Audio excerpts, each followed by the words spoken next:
Incredible Hercules के last episode के अंदर हमने देखा था कि किस तरह से हरकुलिस और एमेडिस जो है टार्टरस के अंदर जाते हैं ज़्यूस को बचाने के लिए।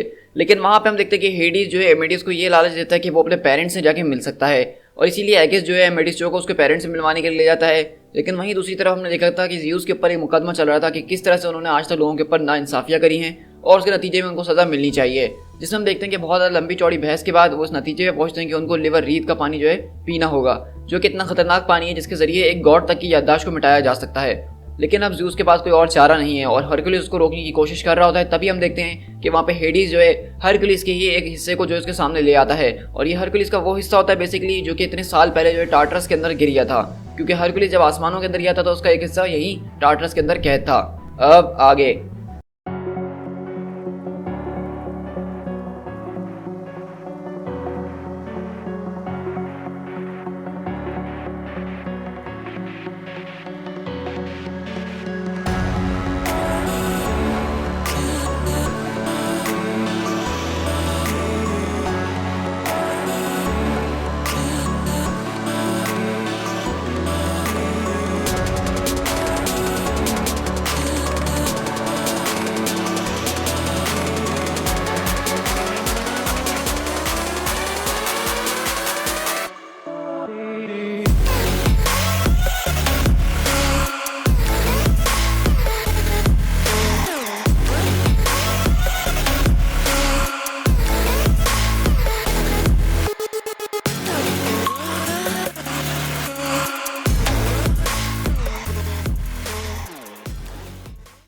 और यहीं से हम शिफ्ट होते हैं न्यूयॉर्क सिटी के अंदर, जहाँ पे हम शिफ्ट होते हैं यहाँ पे एवेंजर्स के पुराने मेंशन के ऊपर, जो एवेंजर्स मेंशन था पहले, जो कि एवेंजर्स डिसअसेंबल के बाद से यहाँ पे लोगों ने काम करना छोड़ दिया था।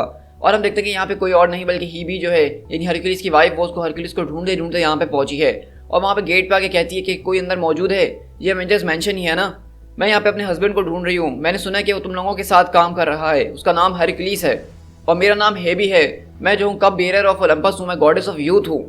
और वहीं से हम देखते हैं कि माइटी एवेंजर्स का हेडक्वार्टर इस वक्त मौजूद होता है, जहाँ पे हैंक पिम जो है अपने कैमरास के जरिए सब देख रहे होते हैं। वहीं पे वो बोलते हैं कि श्योर श्योर हनी, जैसा तुम कहो।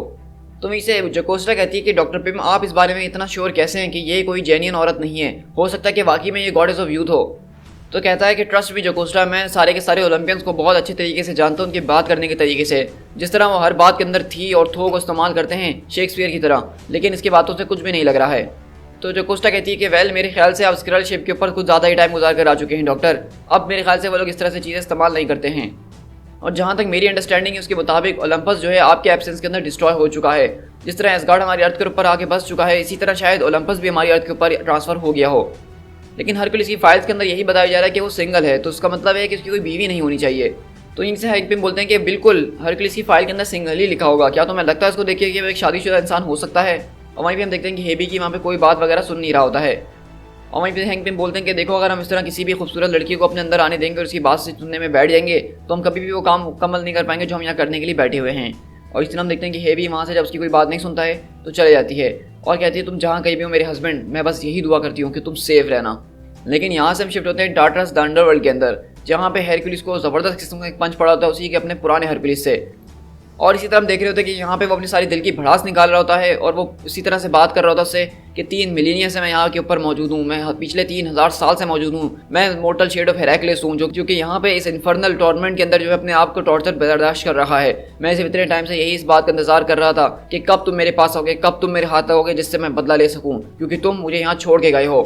लेकिन अब जब जैसा कि तुम मेरे सामने आ चुके हो और हम दोनों एक दूसरे से मिल चुके हैं तो मैं इस बात को मेक श्योर करता हूँ कि तुम यहाँ से कभी ना निकलो, और जो जो सफरिंग्स मैंने बर्दाश्त करी हैं वो तुम्हारे ऊपर भी हों। लेकिन यहीं से हरकुलिस उसको मारते हुए बोलता है कि बस कर दो जेलस फूल, ये तुम नहीं चाह रहे हो जो तुम मुझसे कह रहे हो, ये सब वो है प्लूटो चाह रहा है, प्लूटो ने तुम्हें सारा दिमाग भड़काया है ताकि तुम मुझे रोक सको, क्योंकि सिर्फ फादर ज़्यूस को बचाने का एक ही तरीका और वो मैं हूँ, और तुम अगर मुझसे निमटने में लगे रहोगे तो मैं उनको बचा नहीं पाऊंगा। लेकिन हम देखते हैं कि उस वाले हरकुलिस को इसकी एक भी बात समझ में नहीं आ रही होती है, और वो कहता है कि ठीक है अगर ऐसी बात है तो ऐसा ही ठीक है, अगर प्लूटो बदला लेना चाहता है और तुम्हें रोकना चाहता है तो मैं भी इसी काम में खुशी खुशी उसका साथ दूंगा। और वो उसको यहाँ पे एक एक करके मारे जा रहा होता है, और इस तरह हम देखते हैं हरकुलिस को वो मार के उस पहाड़ी के ऊपर फेंकता है जहाँ से वो पत्थर हमेशा रोल होते हुए नीचे आ रहा होता है। और ग्रीक मिथोलॉजी के अंदर ये एक सज़ा होती है कि पत्थर पहाड़ी के ऊपर से गिर रहा होता है और वो इंसान बेचारा उसको हमेशा ज़िंदगी भर के लिए इटर्निटी के लिए रोके जा रहा होता है। लेकिन जब हरकुलिस यहाँ पे उस पत्थर के ऊपर आके गिरता है तो वो पत्थर टूट जाता है और वो आदमी खुश हो जाता है कि एट लास्ट मैं तो फ्री हो चुका हूँ। लेकिन हम देखते हैं कि अगले पल वहाँ पे एक और पत्थर उसके पीछे आ जाता है,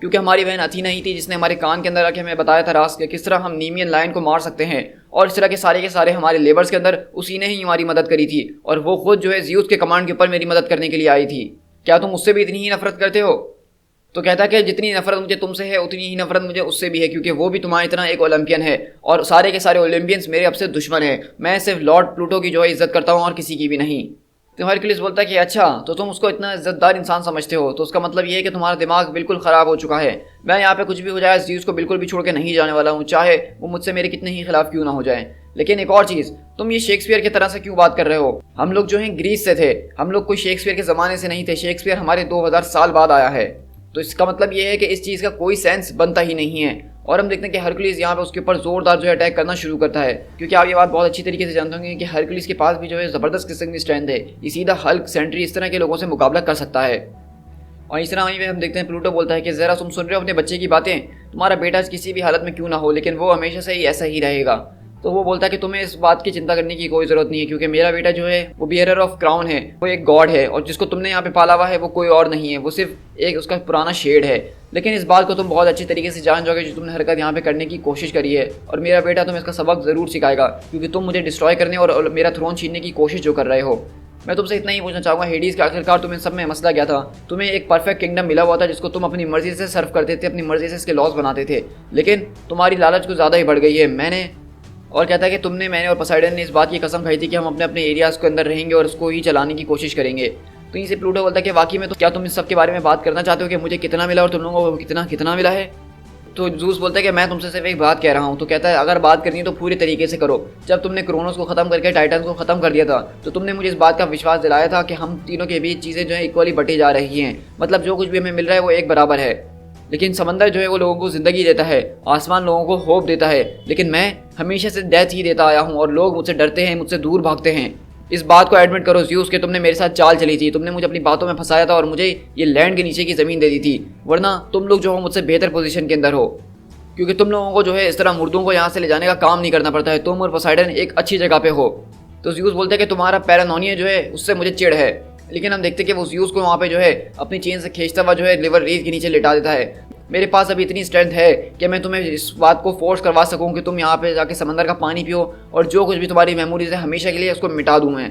लेकिन जब मैं तुम्हारी जगह पे आऊँगा तो मैं इन सारी की सारी चीज़ों को ज़रूर बदल दूंगा। और इस तरह हम देखते हैं कि प्लूटो वहाँ पे ज़्यूस को ज़बरदस्ती जो है लिवर रीत का पानी पिला रहा है। और प्लूटो बोलता है कि देख रहे हो इनजस्टिस होता क्या है जिसकी मैं बात कर रहा था, कि जिस बेटे को तुम अभी अपनी आंखों से मिलाना नहीं चाहते, जिसको तुम मार रहे थे, अब वही बेटा तुम्हारे लिए यहाँ पे लड़ रहा है, लेकिन तुम्हें उसका कोई एहसास नहीं है।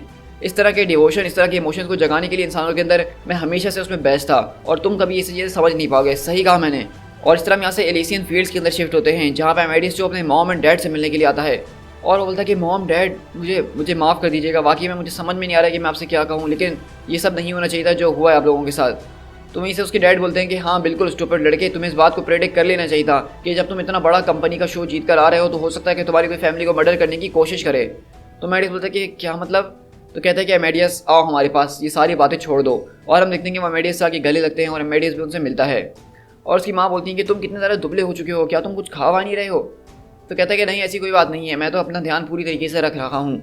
और इस तरह हम देखते हैं कि वहाँ पेड़ के पास एक लड़की खड़ी होती है। तो अमेडियस बोलता है कि ज़रा एक मिनट, मैडी कहाँ गई? अरे सिस्टर सुनो मेरी बात। लेकिन हम देखते हैं जब वो पीछे पलट के देखती है तो वो कोई और होती है। तो अमेडियस बोलता है कि नहीं ये तो मैडी नहीं है, बल्कि ये तो ह्यूमन भी नहीं है।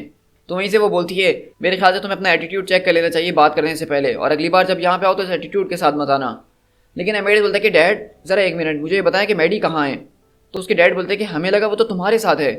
तो अमेडियस बोलता है कि क्या मतलब? मुझे तो लगा कि उस घर के अंदर ही मौजूद थी जब उसमें एक्सप्लोजन हुई है, क्या वो अभी तक जिंदा है? इसका मतलब सिर्फ हम देखते हैं कि अमेडियस के फादर और मदर दोनों रोने लग जाते हैं, क्योंकि वो ये समझ रहे थे कि उसकी बहन मैडी जो है वो जिंदा है और अमेडियस ये समझ रहा है उसकी बहन मैडी जो है वो मर चुकी है। तो वहीं से अमेडियस बोलता है कि नहीं नहीं रोने की कोई ज़रूरत नहीं, ये तो बहुत अच्छी बात है ना, अगर वो जिंदा है मैं उसको ढूंढ लूँगा। तो उसके फादर बोलते हैं कि हाँ शायद तुम ठीक कह रहे हो, लेकिन कभी कभार फेट इतना ज़्यादा अच्छा नहीं होता है, कभी कभार हमारी किस्मत मौत से बदतर होती है। और इस तरह हम देखते हैं कि यहाँ पे हरकुलिस उसने अपने पुराने शेड को बहुत बुरी तरीके से मार दिया होता है और वो यहाँ पे लेटा हुआ होता है और कहता है कि आखिरकार तुम थक क्यों गए हो, मुझे मारो और इस पूरी की पूरी टूर्नामेंट को मेरी ख़त्म करो, इतने टाइम से मैं जो दर्द बर्दाश्त करते आ रहा हूँ उसको ख़त्म करो। तो हरकुलिस बोलता है कि सर एक मिनट रुक जाओ, मुझे सांस तो लेने दो। तो बोलता है कि क्या मतलब, क्या तुम थक चुके हो? मेरे ख्याल से अब तुम वो गॉड रहे ही नहीं हो जो कभी हुआ करते थे। लेकिन वहीं दूसरी तरफ अगर तुम मेरी बात करो, जो कि एक डेथ मैन है, जो कि इतने टाइम से यहाँ पे इस हेल के अंदर मौजूद है और अजीब व गरीब पनिशमेंट्स को बर्दाश्त कर रहा है, तो इन सारे के सारे मिलीनिया के अंदर मैं बहुत ही ज़्यादा स्ट्रॉन्ग बन चुका हूँ और मैंने तुम्हारी तरह अपनी सारी की सारी ज़िंदगी यहाँ पे बर्बाद नहीं करी है। और हम देखते हैं कि वहाँ पे उसके ऊपर ज़बरदस्त किस्म से अटैक करता है, लेकिन हरक्यूलिस बोलता है कि बर्बाद से तुम्हारा क्या मतलब है? क्या प्लूटो तुम्हारे दिमाग में यही जहर भर रहा था? नहीं, ये सब झूठ है। मैं अपनी ज़िंदगी जी रहा था ताकि मैंने जो गुनाह किए हैं, जो मुझसे गलतियाँ हुई हैं, मैं उनको मिटा सकूँ। मैंने अपनी ज़िंदगी बिल्कुल भी बर्बाद नहीं करी है। मैं जो हूँ अवेंजर्स के साइड बाय साइड लड़ता हूँ। मैंने अर्थ को बहुत बार बचाया है। अभी रिसेंटली ही मैंने अर्थ को स्क्रल गॉड से बचाया है और हमने उनको जाके जान से मार दिया था। और मैंने ऐसे ऐसे काम करे दुनिया के अंदर जिसके ज़रिए मोटर्स कभी इस बात को नहीं भूल पाते हैं कि ओलंपस और उसकी ग्लोरी क्या है। मैंने ओलंपस की ग्लोरी को मोटर्स के दरमियान जिंदा रखा है। अब तक मैंने कभी भी अपने चाहने वालों और अपने प्यारों के दरमियान कोई भी डार्कनेस नहीं फैलाई है। तो यहीं से वो बोलता है कि अच्छा, अगर ऐसी बात है कि तुमने इतने ही ज़्यादा काम कर ही लिए हैं तो अब मेरे पास कोई और चॉइस बची नहीं है। अब मैं तुम्हें वहाँ पे फेंकने वाला हूँ जहाँ पे हमेशा मैं गिरता आया था। मैं तुम्हें एक एंडलेस एबिस के अंदर डाल रखा हूँ जहाँ सारी एटर्निटी के अंदर तुम पड़े रहोगे और अपने सारे के सारे गुनाहों की सज़ा भुगतते रहोगे। और इस तरह हम देखते हैं कि ज़मीन के अंदर से थोड़ा सा पार्ट खुलता है जिसके अंदर अजीब व गरीब कांटे वगैरह लगे होते हैं, टेंटिकल्स होते हैं। और यहीं से हम देखते हैं अमेडियस की तरफ शिफ्ट होते हैं जहाँ पे उसके डैड बोलते हैं कि अमेडियस अब घबराने की कोई ज़रूरत नहीं है। तो बोलते हैं कि क्यों नहीं, बिल्कुल घबराने की ज़रूरत है। वो सिर्फ एक छोटी बच्ची है, वो कहीं पे भी हो सकती है, कुछ भी कर सकती है। मुझे उसकी बहुत परवाह हो रही है, लेकिन मैं उसको ढूंढ के निकालूंगा। मैं आपसे प्रॉमिस करता हूँ, डोंट वरी, मैं बस जा रहा हूँ और मुझे माफ़ कर दीजिएगा। और इस तरह हम देखते हैं कि अमेडियस वापसी वहाँ से भाग रहा होता है, लेकिन अमेडियस बोलता है कि एगिस, और उसको ज़ोरदार एक पंच मारता है और कहता है कि तुम्हें ये सारे के सारी बातों के बारे में पता था ना, तुम्हें ये बात पता थी कि अंडरवर्ल्ड के अंदर कौन आता है और कौन नहीं, और तुम्हें ये बात ज़रूर पता थी कि मेरी सिस्टर अभी तक जिंदा है, लेकिन तुमने मुझे बताया क्यों नहीं? तो एगिस बोलता है कि यार मुझे कसम से इस बारे में नहीं पता था कि तुम्हें इस बारे में नहीं पता कि तुम्हारी बहन जिंदा है। तो एमेडिस बोलता है कि क्या मैं इस बात पर वाकई में बिलीव कर लूँ कि तुम इतने ज़्यादा डम हो कि तुम्हें ये लग रहा था? लेकिन खैर, तुम्हें पता हो या ना हो, लेकिन अथीना को तो ये बात ज़रूर पता होगी। तो यहीं से एगिस बोलता है कि ठीक है, अब अथीना के बारे में तुम अगर कोई भी बात कर रहे हो तो सोच समझ के करना, वरना अच्छा नहीं होगा। तो कहता है कि अच्छा, ऐसी बात है तो अथीना ही थी जिसको ये सब पता था, वो इसके अंदर, इसके ऊपर और इसमें शामिल थी। क्या इतना ज़्यादा केयरफुल रहना काफ़ी है तुम्हारे लिए? तो यहीं से अमेडिस बोलता है कि इसका मतलब ये है कि मेरे ज़्यादा दोस्त तो नहीं है जिनके ऊपर मैं भरोसा कर सकता हूँ, लेकिन अब जो थे मैं उन पर भी बिल्कुल विश्वास नहीं करने वाला हूँ, अब तो बिल्कुल भी नहीं। तो एगिस बोलता है कि अब तुम किस बारे में बात कर रहे हो? तो कहता है कि तुम शायद इस बारे में जानते नहीं हो। जब हेरा ने ओलंपस ग्रुप को कंट्रोल करना नहीं शुरू किया था तो उससे पहले ओलंपस ग्रुप जो था वो अथीना कंट्रोल करती थी अर्थ के ऊपर, और उसी की कंपनी ने उस शो को स्पॉन्सर करवाया था जिसके अंदर मैं जीता था, और उसी कंपनी के लोगों ने मुझे मरवाया था। इसका मतलब ये है कि अथीना इन सब चीज़ों के बारे में बहुत पहले से जानती थी। अब मैं उसके ऊपर और ज़्यादा ट्रस्ट नहीं कर सकता हूँ, अब तो बिल्कुल भी नहीं, क्योंकि वो सब जानती और शायद उसने ही ये सब किया है। तो यहीं से एगिस बोलता है कि गॉडेस हर चीज़ के बारे में जानती है, गॉडेस तुम्हारी डेस्टिनी के बारे में जानती है मेडियस, तुम्हें उसके ऊपर विश्वास करना होगा, वो तुम्हें कभी भी गलत रास्ते पे ऊपर नहीं ले जाएगी। तो यहीं से मेडियस आगे जाते हुए बोलता है कि ड्यूड, तुम ये कैसी बातें कर रहे हो? अगर तुम्हें इतना ही विश्वास है तो तुम अपने ऊपर ज़रा नज़र डाल के देखो, तुम इस वक्त मर चुके हो। और इस तरह हम देखते हैं कि मेडियस वहाँ से आगे बढ़ जाता है। उस तरह हम देखते हैं कि वो जो है हेराक्लिस हरक्यूलिस को उठा के वहाँ पे ज़मीन के अंदर फेंक रहा होता है, लेकिन वहीं पीछे से आवाज़ आती है कि हेराक्लिस मेरे बेटे ज़रा रुक जाओ, अब ये फाइट बिल्कुल भी नेसेसरी नहीं है। देखो मैं वो कर रहा हूँ जिसके लिए प्लूटो ने मुझसे कहा था। तो ब्रदर इस बात को देख लो, मैं अपनी मर्जी से ये सारा का सारा पानी पी रहा हूँ, तो इसलिए ये सब बंद करवा दो तमाशेबाजी। लेकिन हरक्यूलिस बोलते हैं कि ज़्यूस फादर आप ये नहीं कर सकते हैं। तो ज़्यूस बोलते हैं कि तुमने मेरे ट्रायल के अंदर मुझसे बात कही थी बच्चे कि मैं कभी बदल नहीं सकता हूँ, और मैं इस बात पे बिल्कुल विश्वास करता हूँ। हम गॉड सिर्फ एक ही चीज़ के मास्टर है और वो हमारी खुद की एसेंशियल नेचर है जिसको हम बदल नहीं सकते हैं। और हमारे अगर नेचर की बात की जाए, हमारे नेचर के अंदर हाउस ऑफ ज़्यूस से बढ़ के कुछ भी नहीं है। हमारे जनरेशन ऑफ जनरेशन से ये चलता आ रहा है कि हम अपने बापों को मारते हैं और उनके थ्रोन के ऊपर कब्जा कर लेते हैं, उसके ऊपर अपना हक जमा लेते हैं उनको मार के। लेकिन तुम हरक्यूलिस, इतनी ज़्यादा चीज़ें होने के बावजूद भी, इतनी ज़्यादा शक्ति होने के बावजूद भी तुमने आज तक मुझे कभी धोखा नहीं दिया है, और तुमने इस हिस्ट्री को तोड़ दिया है जो इतने सालों से चलते हुए, इतनी सदियों से चलते हुए आ रही थी। और मैंने तुम्हारे ऊपर इतना गलत बर्ताव करा, हमेशा तुम्हें जो है अपने से नीचे समझा, लेकिन फिर भी तुमने मुझे हमेशा ही प्यार दिया है। मैं अब तक तुम्हारी इस चीज़ को जो है सिर्फ वीकनेस समझता आता था, लेकिन अब मुझे इस बात का एहसास हो रहा है। और इस तरह सब देखते हैं कि वहीं पे जो है ज़्यूस वो सारा का सारा पानी पीते हैं, और अगले पल वहाँ पे एक ज़बरदस्त फ्लैश ऑफ लाइट आता है उनके पानी पीते ही, और वहीं पे हरक्यूलिस चिल्लाता है कि फादर। और यहीं से प्लूटो बोलता है कि नहीं, इस बार उन्होंने कोई झूठ नहीं बोला है, ज़्यूस ने बाकी में रिवर लीथ का पानी पी लिया है, और वो ऊपर की तरफ यानी मोटल दुनिया के अंदर जा रहे हैं ताकि दोबारा से रीबॉर्न हो सकें। और इस तरह हम देख रहे हैं कि बेसिकली इस पानी को पीने की वजह से ज़्यूस की सारी शक्तियाँ चले गई हैं, यानी कि वो अपनी सारी मेमोरी भुला चुके हैं और वो एक मॉडल की तरह पैदा होंगे अर्थ के ऊपर। और यहीं से हम देखते हैं कि हेराक्लिस बोलता है कि उसने जो कुछ करा है वो तुम्हारे लिए करा है, ये सब उसने अपने लिए करा है, इससे हमारे बीच जो हो रहा है उससे कोई फ़र्क नहीं पड़ता, मैं तुम्हें अभी भी जान से मार डालूंगा। लेकिन हम देखते हैं कि हरक्यूलिस उठता है और उसके ज़ोर से पैर पे लात मारता है, जिसकी वजह से वो सीधा उसी गड्ढे के अंदर चले जाता है और कहता है कि मैंने तुम्हारा दिमाग बदलने की बहुत कोशिश करी हेराक्लिस, लेकिन लगता है कि तुम मेरे पास्ट और हमेशा वही रहोगे जिसको मैं बदल नहीं सकता हूँ। और वो उसको उस गड्ढे के अंदर फेंक देता है। लेकिन और हम देखते हैं हरकुलिस यहाँ से भाग रहा होता है और कहता है लेकिन अभी भी मेरे फादर हैं जिनको मैं बचा सकता हूँ। तो प्लूटो बोलता है कि अब तुम्हें क्या लग रहा है कि तुम यहाँ से कहाँ जाने वाले हो, आखिर में जीत हमेशा प्लूटो की ही होती है। और हम देखते हैं कि हेराक्लिस यहाँ पे चीख रहा होता है कि लॉर्ड प्लूटो प्लीज़ मुझे बताइए, मैं तो आपका फेथफुल सर्वेंट हूँ, मैं हमेशा आपकी खिदमत करता आया हूँ। और वहीं पे प्लूटो बोलता है कि एट लास्ट अब ज़्यूस के जाने के बाद मैं ही हूँ ruler of heaven and earth. और इस तरह हम देखते हैं प्लूटो वहाँ पे सारे के सारे जितने लोग होते हैं हेल के अंदर विलन्स वगैरह, उन सबसे कहता है कि आप यहाँ खड़े होकर सिर्फ तमाशा मत देखो, अपने गॉड अपने रूलर के सामने अपने लॉर्ड के सामने जो अपने घुटने टेको, क्योंकि मैं हूँ Lord of below and above the earth. तो वहीं से वो लोग कहते हैं कि तुमने हमसे इस बारे में वादा किया था कि अगर ज़्यूस को हराने में आज हम तुम्हारी मदद करेंगे और तुम जीत जाओगे तो तुम हमेशा के लिए हमें आज़ाद कर दोगे। तो प्लूटो बोलता है कि हाँ, अगर मैं अपने वादे पे कायम भी रहता हूँ उसके बावजूद हूँ तो मैं तुम्हारा राजा ही ना। तो वहीं से वो लोग बोलते हैं कि अगर ऐसी ही बात है तो हम तुम्हें बताते हैं। और हम देखते हैं कि वो वहाँ पे आके ज़ोरदार उसके ऊपर प्लूटो के ऊपर अटैक करता है और वो बोलता है कि ये तो इम्पॉसिबल है, आखिरकार तुमने मुझे छुआ भी कैसे। और यहीं से वो लोग बोलते हैं कि आज तक तुम जो भी जुल्म हमारे ऊपर करते हुए आ रहे थे, जो भी शक्तियाँ तुम्हारे पास थी वो ज़्यूस की वजह से थी, ज़्यूस के होने की वजह से ही तुम थे जो ये सब कर रहे थे। लेकिन अब जैसा कि ज़्यूस जा चुके हैं तो तुम्हारी सारी की सारी शक्तियाँ उनके साथ उड़ चुकी हैं। तो यहीं से प्लूटो बोलता है कि ज़रा एक मिनट, ये सब तुम क्या कर रहे हो, वो ज़्यूस थे जिन्होंने तुम्हारे साथ ये करा है, तुम्हें ज़्यूस से लड़ना था, तुम्हारे ऊपर जो जजमेंट पास करी थी तुम लोगों को यहाँ पे जिसने भेजा था वो ज़्यूस था, मैं तो सिर्फ उनके सेंटेंस को कैरी आउट कर रहा था। तो वो लोग बोलते हैं कि हाँ तुम्हारी बात तो बिल्कुल ठीक है कि ये सब ज़्यूस की वजह से हुआ है, लेकिन इस बात को तुम अच्छी तरीके से जानते हो कि अब ज़्यूस तो यहाँ पे है ही नहीं, लेकिन तुम यहाँ पे ज़रूर हो और हम जो है तुमसे ही उन सारी की सारी चीज़ों का बदला लेंगे। और इस तरह हम देखते हैं क्योंकि ज़्यूस अब मर चुके हैं तो प्लूटो के पास वो सारी की सारी शक्तियाँ नहीं रही, जबकि उसको ऐसा लग रहा था कि ज़्यूस को मार के वो यहाँ का राजा बन जाएगा और इसका उल्टा ही हो गया। और इस तरह देखते हैं कि यहाँ पे जितने लोग होते हैं टार्टर्स के अंदर विलन्स वगैरह जिसको उसने आज तक कैद करके रखा था, अब वो सब उसको मारना शुरू करते हैं। लेकिन यही सब शिफ्ट होते हैं अटलांटिक सिटी के अंदर, जहाँ पे हम देखते हैं अथीना बाहर इंतजार कर रही होती है और हरकुलिस आता है कि फादर वेट। और हम देखते हैं कि वो एक रोशनी का जो है पीछा कर रहा होता है। तो अथीना बोलती है कि फादर तुम्हारा क्या मतलब है इससे। और वहीं से बोलता है कि ये एक लंबी कहानी और बहुत ज़्यादा कॉम्प्लिकेटेड है, उनका एक ट्रायल हुआ था और मेरा जैसा एक ज़ॉम्बी आ गया था जिससे मेरी लड़ाई हो रही थी, लेकिन इतनी देर में फादर ने लिवर रीत का पानी पी लिया। तो अथीना बोलती है कि क्या मतलब, उन्होंने पानी पी लिया। और हरकुलिस बोलता है कि घबराने की कोई ज़रूरत नहीं, हम सब कुछ ठीक कर देंगे। लेकिन अथीना बोलती है क्या तुम मुझसे मजाक कर रहे हो, क्योंकि हम देखते हैं कि जब वो रोशनी अगले पल आके ज़मीन पे गिरती है तो वहाँ पे ज़्यूस दोबारा से रीबॉर्न होते हैं, लेकिन एक बच्चे की तरह। और वो बोलते हैं कि who the hell are you people, तुम लोग आखिरकार हो कौन। और वो अमेडियस वहाँ से बाहर निकलते हुए आता है और वो अमेडियस से भी पूछता है कि आखिरकार तुम कौन हो। तो अमेडियस बोलता है कि ये तो बहुत ही अच्छा सवाल है। तो यहीं से अथीना बोलती है इससे तो सारी की सारी चीज़ें बदल के रह जाती हैं, हमने ज़्यूस को इसलिए यहाँ पे लाए थे ताकि वो हमारी मदद कर सकें, लेकिन अब हम जब तक इसको फिगर आउट ना कर लें कि ज़्यूस को अपने असली पावर्स के अंदर कैसे लेकर आएँ तो हमें यहाँ पे जो है इसको छुपा के रखना पड़ेगा हेरा से। तो यहीं से हरकुलिस बोलता है कि लगता है कि वो एवेंजर्स हमारी मदद कर सकते हैं। तो अथीना बोलती है कि एसगार्ड के बारे में क्या ख्याल है, वहाँ पर हम जा सकते हैं, वहाँ सुरक्षित रहेंगे। नहीं, मेरा नहीं ख्याल है, क्योंकि मेरी थॉट से ज़्यादा आजकल बन नहीं रही है। तो अथीना बोलती है लेकिन तुम इस बात को समझना होगा कि माइटी थॉर से ज़्यादा मोर्टल और इमोर्टल प्लेन पे किसी की इज्जत नहीं, और वो इन दोनों प्लेन्स के ऊपर तुम्हें अच्छी तरीके से बचा के महफूज रख सकता है ज़्यूस को। तो इसलिए अथीना यहाँ पे बेसिकली हरकुलिस को ये सजेशन दे रही है कि उसको वहाँ पे जो है ज़्यूस को एसगार्ड के अंदर छुपा देना चाहिए। और यहीं से हरकुलिस बोलता है कि अरे अमेडियस तुम यहाँ पे कब आए और तुम्हें इतनी देर क्यों लग गई, तो चलो अब हमें अपने आगे मिशन के ऊपर जाना होगा, जल्दी करो। लेकिन अमेडियस बोलता है कि सर एक मिनट मुझे सोचने दो, मेरे ख्याल से मैं अब तुम्हारा कोई साथ नहीं देने वाला हूँ। तो हरकुलिस बोलता है कि इसका क्या मतलब है। तो अमेडियस बोलता है कि तुम्हें तुम्हारे फादर वापसी मिल गए हैं, तुम्हारी ओलंपियन की एक चीज़ इस वक्त चल रही है जिसके ऊपर तुम्हें काम करना है और अब तुम थॉर को ढूंढने के लिए जा रहे हो, तो सब में तुम्हें मेरी कोई ज़रूरत नहीं है। तो हरकुलिस बोलता है कि लड़के आखिरकार तुम ये किस बारे में बात कर रहे हो, हम लोग हमेशा हर चीज़ साथ करते हैं। तो ये अमेडियस बोलता है कि नहीं कुछ नहीं हुआ, मुझे तुम्हारे साथ बहुत मज़ा आया, अगली बार जब तुम्हारी ज़रूरत मुझे महसूस होगी तो मैं तुम्हें कॉल करके ज़रूर बुलाऊंगा। लेकिन हरकुलिस बोलता है कि तुम्हारे साथ हुआ क्या आखिरकार, तुम अपने पेरेंट्स से मिले थे, क्या वहाँ पर कुछ हुआ है।